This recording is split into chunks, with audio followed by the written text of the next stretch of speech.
Garuda Express, an international courier service.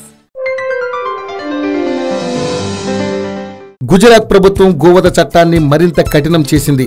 ఇక నుంచి గోవధకు పాల్పడిన గోవులను అక్రమంగా తరలించిన యావజ్జీవ ఖైదు పడేలా చట్టాలను సవరించింది.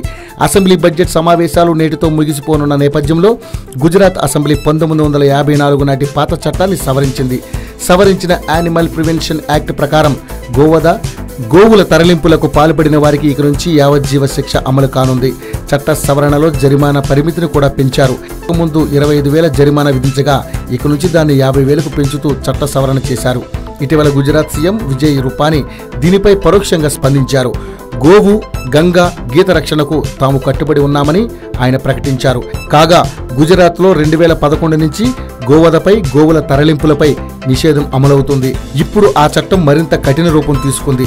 ప్రస్తుతం ఉత్తరప్రదేశ్, ఉత్తరాఖండ్ రాష్ట్రాల్లోనూ బీజేపీ ప్రభుత్వమే ఉండడంతో భవిష్యత్తులో అక్కడ కూడా ఇదే తరహా చట్టాలను తీసుకొచ్చే అవకాశం లేకపోలేదు. హాయ్ యోయో వ్యూవర్స్, సబ్స్క్రైబ్ చేసేటప్పుడు అక్కడ ఉండే గంట సింబల్ ను ప్రెస్ చేయడం మర్చిపోవద్దు.